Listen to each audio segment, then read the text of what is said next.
자, 안녕하세요. 오늘은 2023년 1기 부가세 확정 신고를 홈택스로 어떻게 하는지 한번 알아보도록 하겠습니다.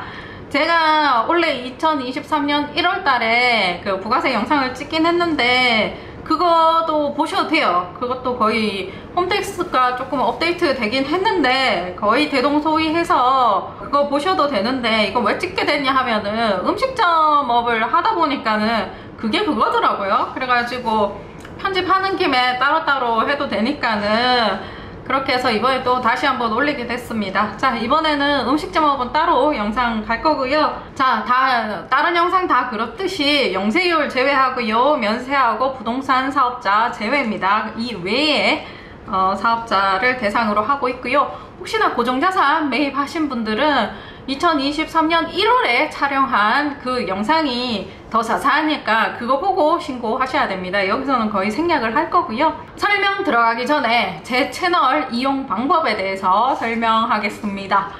자, 제 채널 홈에 들어오시면은 이렇게 메뉴가 있죠. 그 메뉴에 보시면은 재생 목록이라고 있습니다. 재생 목록에 들어가면 부가세 신고도 있고요, 인건비 신고도 있고 그렇습니다. 자, 부가세 신고를 내가 보고 싶다 했을 때는 쭉 보면 여기에 관련 부가세 영상이 쭉 올라가 있습니다. 자, 그리고 영상 밑에 더 보기란이라든지 아니면 고정 댓글에 제가 네이버 자료실 블로그 주소나 아니면은 기장 문의할 때 이렇게 카카오톡 채널 남겨두거든요. 자, 그리고 커뮤니티 한번 들어가시면은 제가 매달 뭐 세무일지라든지 아니면 중요한 사항이 있으면 남겨두니까는 그거 한 번씩 들어가 보시면 되고요. 자, 멤버십 가입 방법에 대해서 알려드리겠습니다. 자, 안드로이드나 PC 화면 같은 경우에는 홈에 들어오거나 동영상 밑에 보시면 가입이란 데가 버튼이 있습니다. 이 가입 버튼 누르고 가입하시면 되고요. 아이폰 같은 경우에는 PC로 가입하시거나 아니면 아이폰에서 데스크탑 버전으로 이렇게 변환을 해서 이렇게 가입을 하셔야 되나봐요. 자, 그리고 멤버십 해지 방법 같은 경우에는 유튜브 상단에 보면 자기 채널을 표시하는 표식이 있습니다. 이 표식에 구매 항목 및 멤버십이라고 나와 있고요, 멤버십 관리라고 나와 있습니다. 여기에 제 채널이 뜰 겁니다. 거기에 비활성화 버튼 눌러주시면 되겠습니다.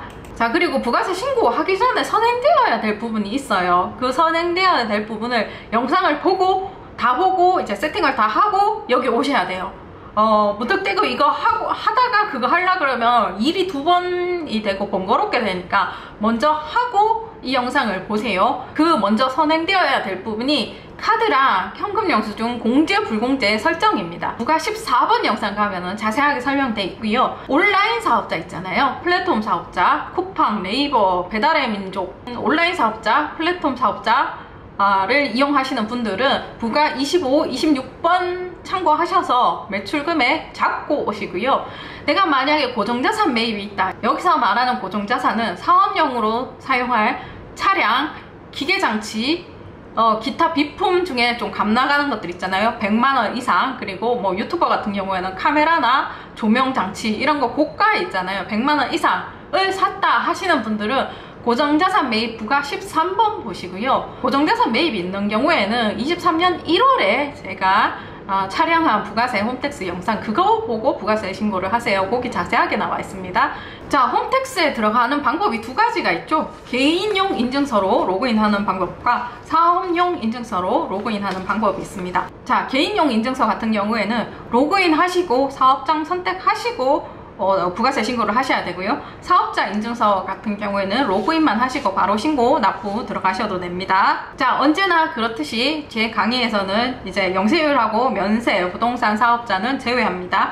겸용 사업자는 비율하고 뭐 이런 게 좀 맞추는 게 어려우니까는 면세, 과세 같이 하시는 분들은 이제 세무대리인 좀 의뢰하시기 바라고요. 자, 그러면은 내가 개인용 인증서로 로그인 했다라고 가정하고 한번 들어가 보도록 하겠습니다.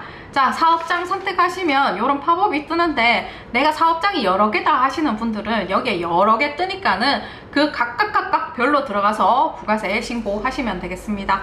자, 선택하시고 사업자로 변경하기 누르시면 됩니다. 자, 이런 홈택스 내비게이션이 뜰 수도 있고 안 뜰 수도 있습니다. 자, 떴다라면 부가세 확정 신고 이쪽으로 들어가셔도 되고요. 안 떴다라면 자, 신고 납부 부가세 신고 이쪽으로 들어가시면 되겠습니다. 들어가면 이런 팝업이 뜨죠. 2023년 1기 확정 부가세 전자신고 안내사항이라고 나와 있습니다. 홈택스에서 제공하는 그 화면에 보이는 글자는 다 읽어봐야 되는 겁니다. 세법과 관련된 사항을 거기에 다 적어놨습니다. 여러분들이 질문하는 대부분은 그 안에, 그 화면 안에 질문의 60% 이상, 70% 이상의 답이 거기 안에 있습니다. 왜 나는 카드 조회가 안 되나요? 나는 왜 세금계산서 매출 조회가 안 되나요? 밑에 보시면 주요 자료 조회 서비스 제공 일정이라고 나와 있습니다. 현금 영수증은 바로바로 즉시 되니까는 7월 1일날 제공이 됩니다.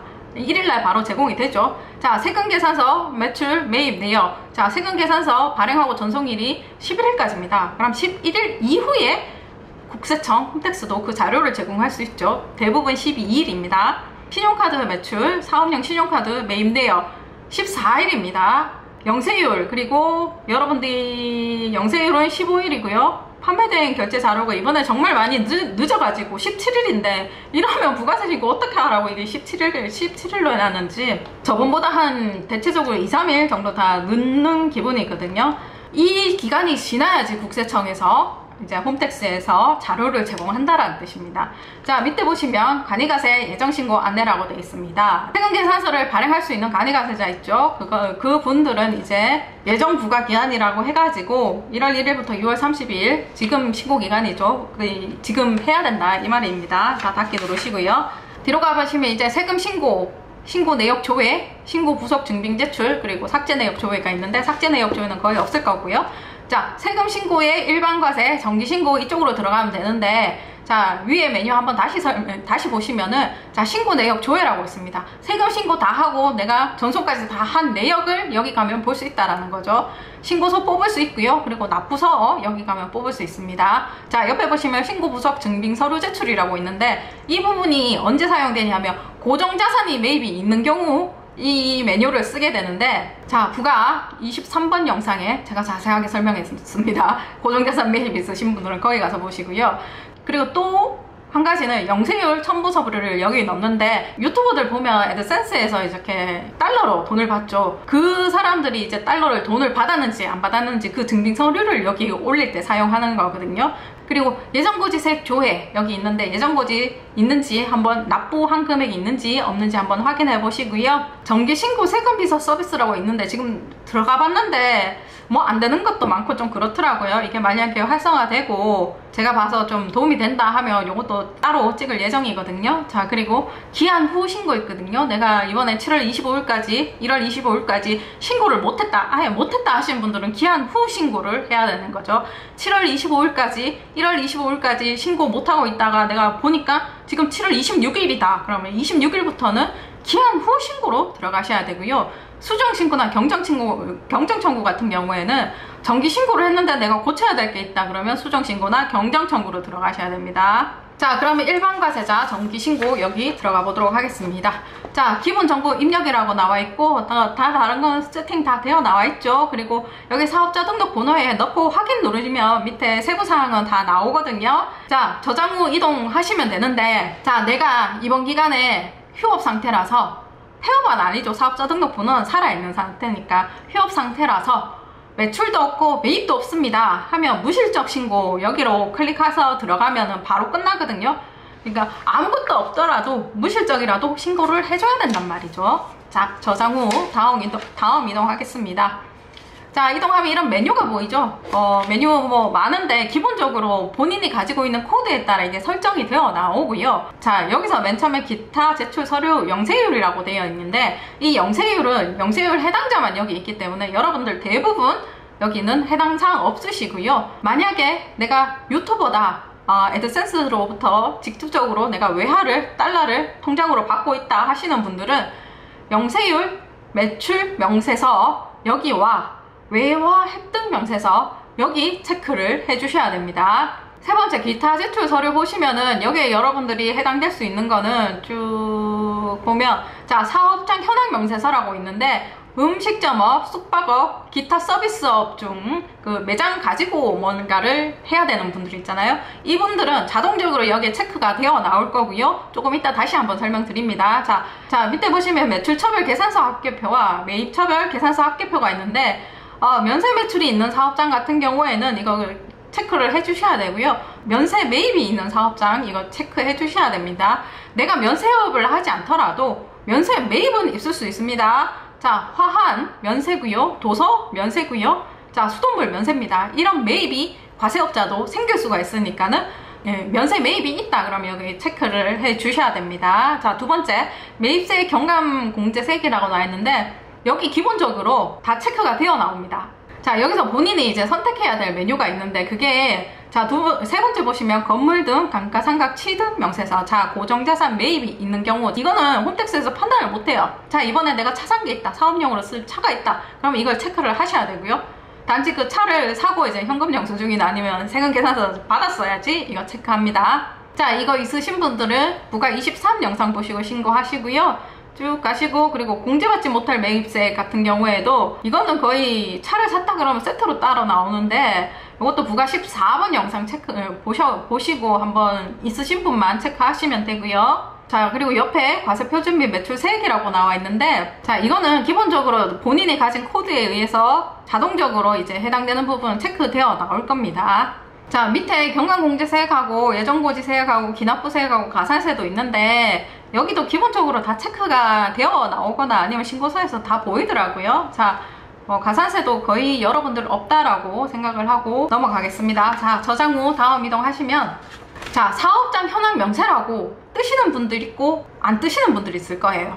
자, 아까 설명드렸죠. 음식점업, 숙박업, 기타 서비스업을 영위하는 사업자는 아래에 사업장 현황 명세서를 작성하여야 됩니다. 이렇게 나와 있습니다.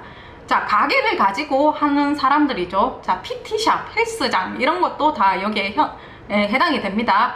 자, 보시면 기본사항이 있고, 뭐 자가타가 뭐 임대냐 아니면은 뭐 내 건물이 내 거냐 뭐 이런 거죠. 뭐 평수 좋고 뭐 객실수 좋고 뭐 임차료 좋고 이런 건데 이거는 딱 맞게 안 적어도 됩니다. 이게 이 매장의 규모에 비해 이 매출이 맞냐 이런 상황을 점검하기 위한 거지, 이게 딱 맞아야 된다, 뭐 의자 수 2개인데 3개 적었는데 뭐 이런 게 아니고요. 이렇게 대강 현황만 적으시고 입력 완료하시고 넘어가시면 되겠습니다. 자, 그리고 나중에 신고할 때 보면은 뭐 사업장 현황 명세서 첨부하지 않았습니다, 이런 오류가 뜬다라면 이거를 작성 대상인데 이거를 작성을 안 했다는 뜻이거든요. 메뉴 가서 이 체크 하시고 이거 작성하고 신고 누르기 하면은 오류 없어져요. 뒤로 가보시면 이게 우리가 작성해야 될 그 신고서인데, 자, 제목이 있어요. 메뉴에 제목이 있는데 이 제목을 가지고 잘 따라와야 되는 거죠. 화면이 비슷비슷하다 보니까 여러분들 글자를 안 보고 글자를 안 읽고 화면을 보고 비슷하면 그 화면이 이 화면인가 하고 신고를 합니다. 하지만 그 화면이 이 화면도 아니고요. 특히 세금 계산서 같은 경우는 메인 매출 화면이 글자만 다르지 화면이 똑같아요. 그러니까 여기가 매출 입력하는 난인지 매입 입력하는 난인지 이거를 똑바로 알고 여기가 주소가 어딘지 알고 신고를 해야 돼요. 매출 바꿔 적으면은 큰일 납니다. 종이 같은 경우에 입력하고 잘못 입력하면. 자, 맨 처음에 과세표준 및 매출세액이 있고요. 그리고 과세표준 명세 있고요. 매입세액이 있고요. 경감공제세액이 있고요. 그 다음에 최종 납부 환급세액이 있고요. 국세 환급금 계좌 신고 있습니다. 자, 영세율 상호주의 있고요. 면세 사업 수익 금액 있고요. 계산서 발급 수치 명세서, 이렇게 카테고리가 이렇게 나눠져 있는데 여기 옆에 보면 작성하기 다 나와 있죠. 이 메뉴에 가서 작성을 하나하나 한다라고 생각을 하시면 되겠습니다. 자, 뒤로 넘어가겠습니다. 자, 첫 번째 과세표준 및 매출세액 입력하는 곳이 되겠습니다. 여기는 내가 이번 상반기에 발생한 모든 매출을 여기에 적는다라고 생각을 하시면 되겠습니다. 그 매출을 적되 세금계산서, 현금영수증, 신용카드, 기타로 나누어 적어달라 이 말이거든요. 세금계산서부터 보겠습니다. 자, 과세 세금계산서 발급분 옆에 작성하기 눌러보겠습니다. 자, 세금계산서에는 2가지 종류가 있습니다. 전자랑 종이가 있는데요.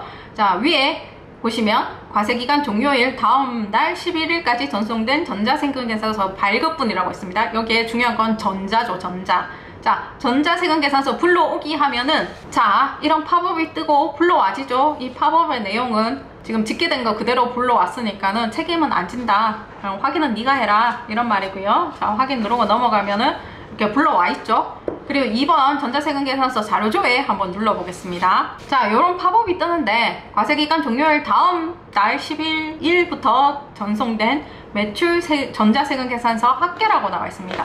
밑에 보시면 부가가치세 신고시 아래 조회되는 합계와 명세는 종이세금계산서 발급분과 합산하여 신고하시기 바랍니다. 이렇게 적혀 있습니다.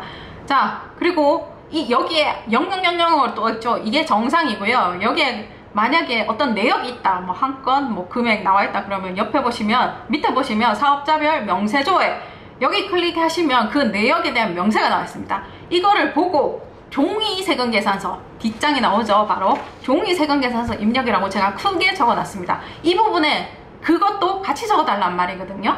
자, 두 번째, 종이세금계산서죠. 아까는 전자세금계산서를 입력을 했고요. 지금은 종이세금계산서를 넣는 거예요. 자, 제목 한번 읽어보시면 종이세금계산서와 전송기간 마감일이 지난 전자세금계산서 발급분 등 매출처별 명세 작성. 자, 종이랑 아까 거기서 조회된 거랑 여기에 손으로 직접 입력해 주시기 바랍니다. 이 내용이거든요. 그거를 여기에 과세분 그리고 사업자 등록번호 넣고 이렇게 금액하고 매수하고 이렇게 입력을 하고 입력 내역 추가하면 밑에 뜨게 됩니다. 여기까지 해달라는 말이거든요. 자, 한 군데서 10장을 다 10번을 입력하셔도 되고요. 10건을 해서 100만원 이렇게 한 번에 입력을 하셔도 됩니다. 동일한 거래처입니다. 자, 이렇게 해서 밑에 보시면 매출처별 세금계산서 합계라고 나와 있습니다. 이 말은 전자와 종이를 합친 금액을 말합니다. 이 금액이 보면 공급가에 1억 9,900이죠. 자, 입력 완료하고 뒤로 넘어가시게 되면 자, 1번 금액에 과세 세금계산서 발급 금액에 1억 9,900이 나와 있죠. 자, 이렇게 해서 세금계산서, 매출 세금계산서 입력하는 날은 끝났습니다. 자, 그 다음에 여러분들이 해당될 거는 과세 신용카드 현금 영수증 발행분입니다. 자, 작성하기 눌러보시면 자, 이런 화면이 보이죠? 여기서 여러분들 해당될 건 이제 3번이고요. 자, 3번을 입력하기 위해 신용카드 매출전표 등 발행 금액 직계표 여기 작성하기 한번 눌러보겠습니다. 자, 이렇게 해서 신용카드 매출전표 등 발행 금액 직계표라고 나와 있습니다. 자, 먼저 위에 글자를 한번 읽어보겠습니다. 자, 최종 소비자를 대상으로 하는 소매업, 음식업, 숙박업 등을 영위하는 사업자가 신용카드 매출전표, 현금 영수증 등을 발행한 경우 작성합니다. 나와 있습니다. 자, 그리고 신용카드 매출전표, 현금 영수증 등 발행 금액은 부가세를 포함한 금액으로 입력하여야 됩니다. 라고 나와 있고요. 판매 대행 매출 자료는 분기 말 다음 달 15일까지 제출받아 17일경부터 제공합니다. 라고 나와 있고요. 자, 밑에는 한번 좀 읽어보세요, 여러분들. 아, 그리고 전자상거래업 하시는 분들이나 아니면은 배달 대행 쓰시는 분들은 부가 25, 26 영상 보시고 매출을 잡고 오시고요. 거기 또 설명 일부는 해놨습니다. 잡고 오시고 내가 그냥 매장에서만 한다, 그리고 카드 단말기가 다다 하시는 분들은 자, 밑에 내역 조회해서 입력하시면 되겠습니다. 자, 신용직불 김영식 선불카드 매출 총액 여기 발행 내역 조회하기 한번 눌러보시면 요런 팝업이 뜹니다. 자, 요게 요번에 새로 업데이트된 부분이죠. 자, 색깔도 조금 바뀌었더라고요. 보시면은 위에 한번 읽어봅시다. 신용카드 제로페이 판매 대행 매출 자료를 조회합니다. 신용카드 결제 금액은 직불카드와 현금 IC카드 결제 금액을 포함하고 있습니다. 나와 있습니다. 세무 처리에 도움을 주기 위한 것으로 매출의 실제 매출액 등과는 차이가 있다라고 참고용으로만 쓰란 얘기죠. 자, 여기에 이 팝업에는 두 가지를 제공을 합니다. 위에 보시면 신용카드하고 제로페이 매출 자료 조회를 제공을 하고 있고요. 그 다음에 판매 대행 매출 자료를 조회를 제공하고 있습니다. 자, 아까도 말씀드렸지만 판매 대행 전자상거래 이렇게 하시는 분들은 먼저 앞전에 영상 보시고 오시고요. 그 다음에 매장만 한다 하시는 분들은 여기 카드 매출만 조회가 될 거거든요. 신용카드 매출만 조회될 건데 이 매출 합계를 밑에 보시면 이게 예전에는 그냥 나가서 바로 입력하게 되어 있는데 이건 바로 밑에 또 입력하게 되어 있더라고요. 자, 신용직불 김영식 선불카드라고 그 팝업 맨 밑에 있습니다. 자, 그 부분에 과세 매출분에 동일한 금액을 적어 넣어 주시면 됩니다. 자, 입력을 하고 먼저 읽어봤어야 되는데 자, 위에 한번 읽어보겠습니다. 화면 상단에 있는 신용카드 제로페이 매출자료 조회 내역과 판매 대행 매출자료 조회 내역을 확인하시기 바랍니다. 그리고 화면 상단에 있는 신용카드 제로페이 매출자료와 판매 대행 매출자료를 합산하여 하단에 과세 매출분, 면세 매출분, 봉사료 항목에 구분하여 입력하시기 바랍니다. 되어 있는데 이거는 제가 이때까지 실무하고 이러면서 이거 법 조문을 봐도 판매 대행업체 수익 같은 경우에는 거기에서 사용한 현금 영수증과 신용카드 부분만 여기에 적어 넣으라고 되어 있습니다. 기타 부분은 이게 공제 대상이 아니기 때문에 따로 적어 넣어줘야 되거든요. 근데 여기 말 보면은 판매 대행 매출 자료를 합산하여 이렇게 나와 있습니다. 알고 있는 거랑은 좀 다르죠. 이 문구를 뭐 세무서에서 이걸 통째로 판매 대행 업체를 통하면 다 공제를 해주기로 했는지 아니면은 문구를 모르고 이렇게 집어넣는지는 모르겠지만은 좀 이거를 수정할 필요는 있겠다 싶거든요. 일단은 저는 하던 대로 그렇게 하겠습니다. 전자상거래 없고요. 배달대행 안 쓰면은 밑에 판매대행 매출 자료는 조회되지 않고요. 만약 신용카드 매출이 있으면 신용카드 이 부분에서 조회가 될 거고 그 금액을 과세 매출분에 적어 넣으시면 되겠습니다. 자, 밑에 적용 누르시면 입력이 됩니다. 자, 그리고 현금영수증 조회 눌러보시면 현금영수증 발행 내역 작성 팝업이라고 나와 있습니다. 여기 보시면은 발행 내역이 있는데 그 발행 내역 가지고 밑에 하단에 보시면 현금영수증 적는 란이 있습니다. 그 적고 적용하기 눌러주시면 됩니다. 자, 이렇게 적용하기 해서 나오면은 위에 이렇게 작성이 되어 있죠. 내가 아까 입력했던 금액 작성이 되어 있습니다. 입력 완료하시면 되겠습니다. 자, 그리고 밑에 보시면 신용카드 매출 전표 등 발행 금액 중 세금 계산서 발급 내역이라고 나와 있는데 이건 뭐냐, 세금 계산서하고 신용카드하고 양쪽에서 발행한 것들 있죠. 세금 계산서도 발행했고 신용카드도 발행한 금액을 여기 좀 적어달라 이 말이거든요. 자, 거의 없을 거고요. 입력 완료하고 넘어가겠습니다. 여기서 다시 한번 설명하겠습니다. 전자상거래나 배달대행 사용하는 경우에는 25번, 26번에 제가 설명했고요. 거기서 나온 표를 가지고 카드 매출, 현금 영수증 매출 이렇게 각각 적어주시면 되겠습니다.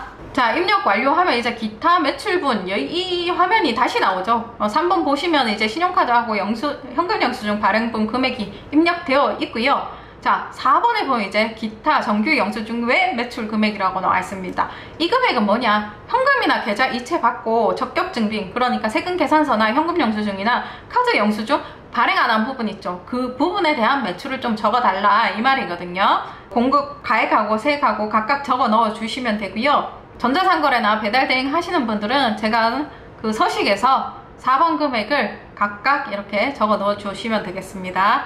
입력 완료하시고 넘어가시면 되겠습니다. 신고 화면이 나오죠. 자, 위에 이제 과세 표준 및 매출세액은 이제 다 입력이 된 겁니다. 여러분 이제 하는 건 다 했습니다. 자, 세금 계산서가 있으면 1번에 입력됐고요. 자, 신용카드나 현금 영수증이 있으면 3번에 입력이 됐을 거고요. 그 외에 다른 매출은 4번에 입력됐다라고 보시면 되겠습니다. 그 다음에 제목으로 들어가면 과세 표준 명세라고 나와 있습니다. 작성하기 클릭해 보겠습니다. 자, 위에 읽어보시면 업종별 과세 표준 명세 내역을 입력하는 화면입니다. 매출 금액을 업종별로 구분하여 입력해 주시기 바랍니다 라고 있습니다. 단일 업종은 매출 금액을 주 업종과 동일하게 기재라고 나와 있습니다. 이게 뭐냐면 이 위에 이미 작성한 매출 금액의 합계와 뭐 3,500과 일치해야 됩니다. 이 말이 뭐냐면 앞에서는 세금 계산서, 현금 영수증, 뭐 기타 이렇게 매출을 분리했죠. 이번 과세 기간에 매출 총액이 3천만 원이다. 세금 계산서 매출 1,000만 원이고 신용카드하고 현금 영수증 매출 1,000만 원이고 그 다음에 기타 매출 1,000만 원이다. 이렇게 나눠서 3천만 원 입력을 했다라면 지금 이거는 내가 만약에 숙박 및 음식점업을 하는데 하나만 했다 그러면은 여기 그 3천만 원과 동일하게 적어 달라라는 말이고, 만약에 내가 음식점도 없다 하고 도소매를 같이 해 그러면은 음식점업에 매출이 1,000만 원이고 도소매 매출이 2,000만 원이야. 그래서 총 3,000만 원이면 그런 업종별로 나눠달라는 얘기예요. 이분은 지금 음식점업, 숙박업 요거 하나만 합니다. 그러면 위에 금액과 똑같이 적어주시면 됩니다. 3,500, 29,000원. 도소매 같이 한다 그러면은 위에 음식점업의 금액과 밑에 도소매업 금액을 나눠서 그 금액의 합계액이 이미 작성한 매출 금액이 3,500 금액과 일치해야 됩니다. 일치하게 만들어 주시면 돼요. 만약에 이거 일치하지 않는다 그러면은 팝업이 뜨죠. 매출 금액의 합계와 과세 표준 명세가 합계가 다릅니다. 이렇게 뜹니다. 일치시켜 달란 말이에요. 자, 저장 후 이동하겠습니다. 이렇게 하면 과세 표준 명세 금액에 금액이 와 있죠. 자, 그러면 이것도 작성이 끝난 겁니다. 밑에 매입 세액이라고 나와 있습니다. 자, 매입 내가 공제받기 위한 세액을 작성하는 곳입니다. 자, 10번 세금계산서 수취분 일반 매입 작성하기 눌러보겠습니다. 자, 이거 아까 많이 보던 화면이 또 나왔죠? 자, 매출차별 세금계산서 합계표 할 때 보던 화면이랑 똑같은데 매입이라는 말만 다른 거죠. 자, 매입입니다. 이 차이가 굉장히 큽니다. 자, 전자세금계산서 불러오기 하면은 불러와지죠. 그리고 전자계산서 자료 조회 하면은 똑같이 이런 팝업이 뜨고요. 만약에 여기에 내역이 있다 그러면 사업자별 명세 조회 해가지고 종이 세금계산서 입력하는 안에 입력을 해주시면 되겠습니다. 거의 없을 거고요. 자, 이제 전자했고 위에선 전자했고 밑에는 종이 세금계산서 하고 아까 조회됐던데 만약에 조회가 있다라면 그거를 여기에 다시 한번 적어달라라는 말이거든요. 자, 종이 세금계산서 있을 수 있죠. 여러분들 종이 세금계산서는 매입은 가끔씩 있습니다. 자, 그거 받은 거 여기에 하나하나 사업자 등록번호 넣고요, 매수 넣고요, 세액 넣고 입력하시고 입력 내역 추가하시면 밑에 추가가 됩니다. 자, 밑에 매입차별 세금계산서 합계 여기는 전자와 종이의 합계 금액이 여기 들어가는 겁니다.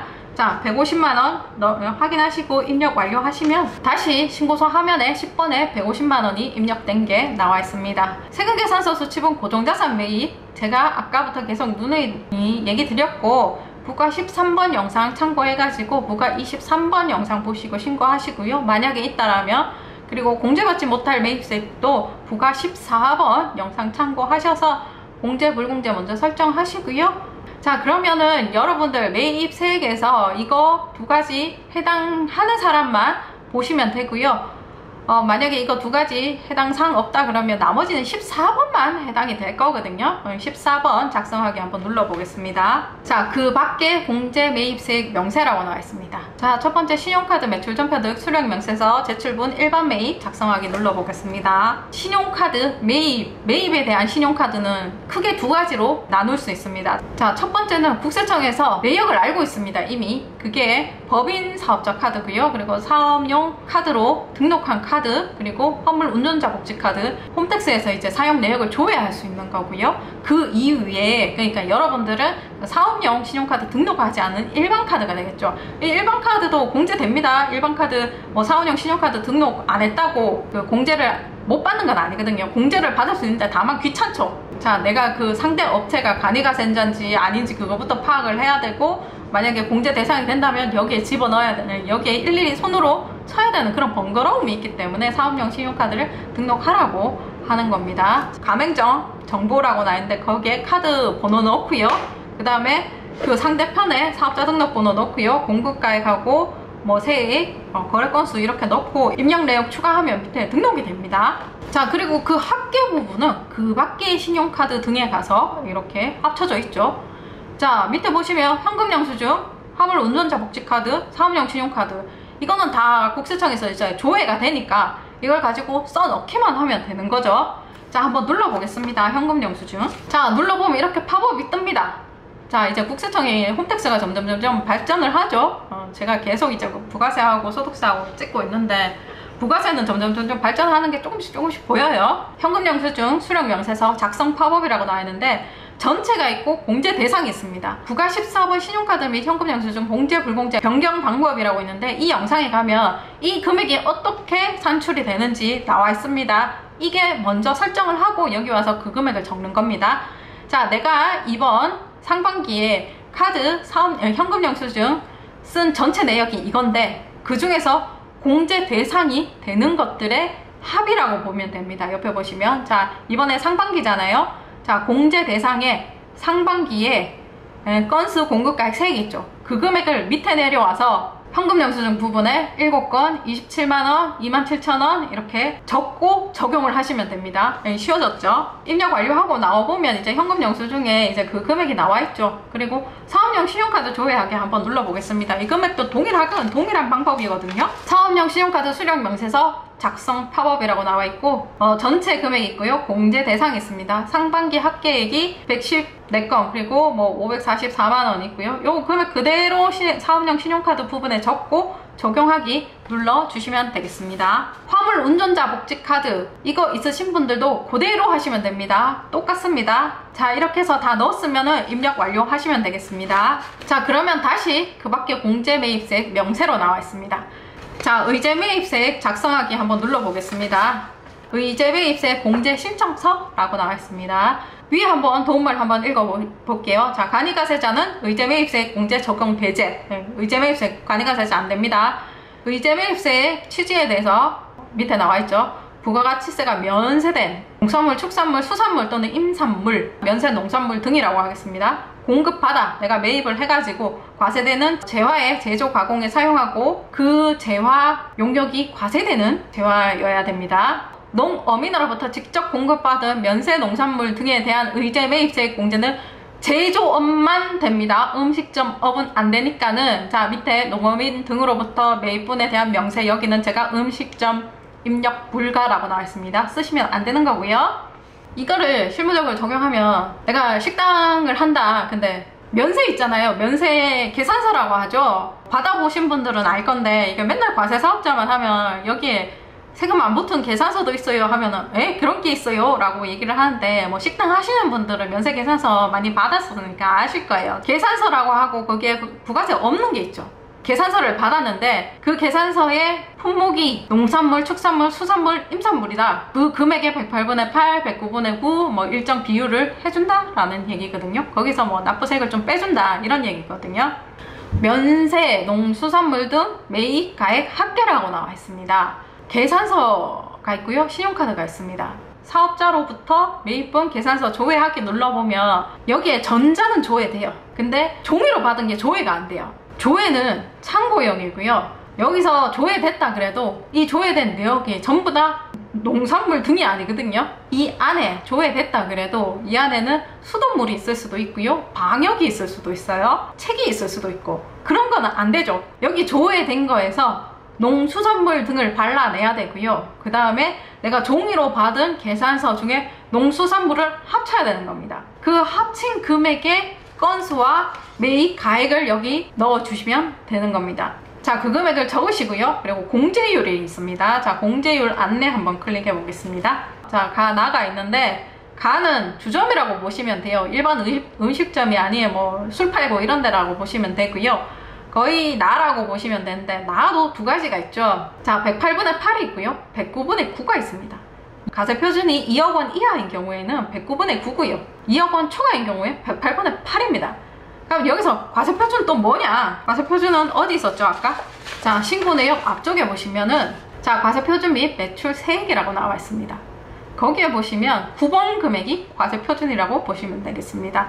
이분은 2억 원 이하죠. 그럼 109분의 9가 됩니다. 자, 109분의 9 체크하시면은 의제매입세액은 자동으로 계산이 됩니다. 자, 그리고 사업자로부터 매입분, 신용카드 등이라고 있는데 위에는 계산서를 가지고 의제매입세액을 계산을 했죠. 근데 신용카드가 있을 수 있죠. 내가 마트에 가가지고 고기를 샀다 이러면은 고기 한 건만 딱 사면 이제 고기 이렇게 해가지고 뭐 10만원 이렇게 찍힐 거잖아요. 그게 이 상황에 해당되는 카드 영수증이죠. 그 금액이 두 건이고 200만원이라 그랬으면은 200만원 넣고요. 위와 동일한 공제율 넣으면은 의제매입세액은 자동으로 계산이 됩니다.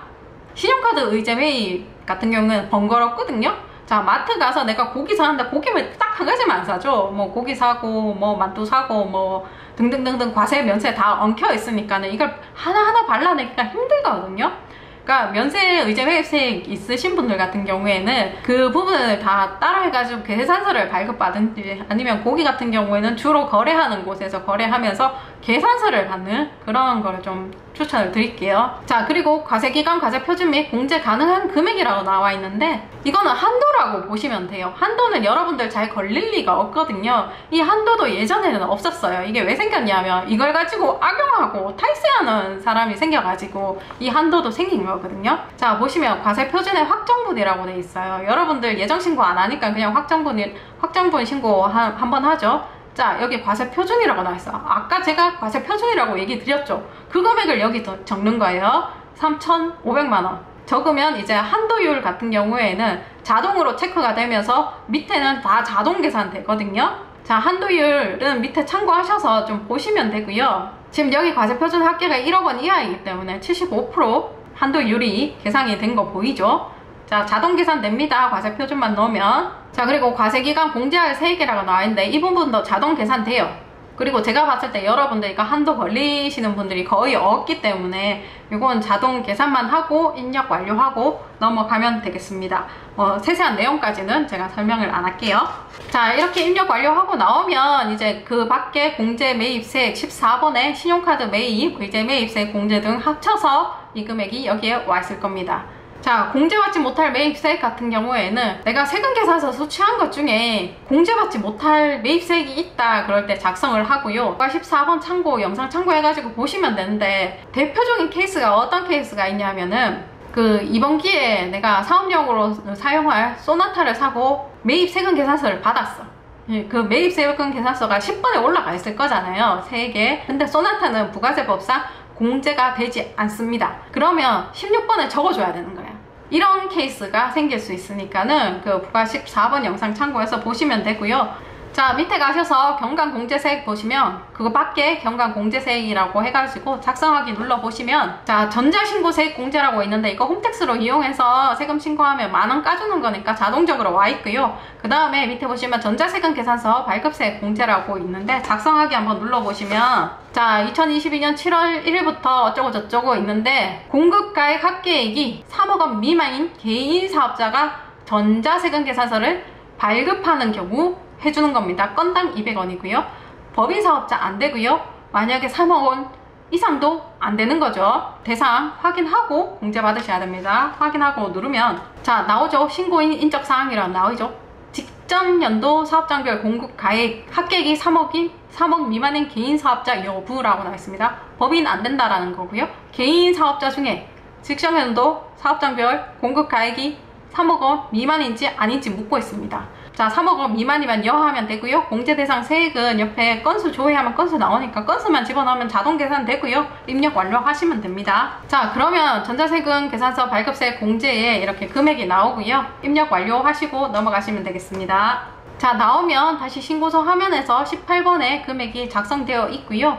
그 다음에 19번 신용카드 매출전표 등 발행세액 공제 작성하기 한번 눌러보겠습니다. 자, 신용카드 매출전표 등 발행세액 공제 금액은 종합소득 금액에 반영됩니다. 신용카드 매출전표 발행세액 공제 등을 자동 계산하시겠습니까? 이게 무슨 소리냐면, 여러분들 5월달에 그 신고도움 서비스 보시면은 그 내 매출 내역이 나와 있는 란이 있었잖아요. 거기에 보시면 신용카드 매출세액 공제 해가지고 그 금액이 수익금액에 엎쳐져 있죠. 그 금액이 이 금액이거든요. 이 금액, 종합소득 금액에 수익으로 반영하겠다 이 말이니까, 그때의 소득세 효과와 부가세 효과 중에 유리한 것을 선택해라 라는 말인데, 여러분들은 그냥 확인 누르시면 됩니다. 자, 확인만 누르면 여기는 자동 계산됩니다. 어차피 이거는 다 산식에 의해서 계산이 되는 거기 때문에, 자, 여기는 다 자동으로 계산되니까 별거 할 건 없고, 근데 주의할 점이 밑에 있습니다. 한번 읽어보도록 하겠습니다. 신용카드 매출전표 등 발행 공제는 법인사업자 불가능하고요. 간이가세자는 적용 모두 다 가능하고요. 개인 사업자 중 일반 가세자 같은 경우에는 최종 소비자와 거래하는 영수증 발행 대상에 해당하는 업종만 가능합니다.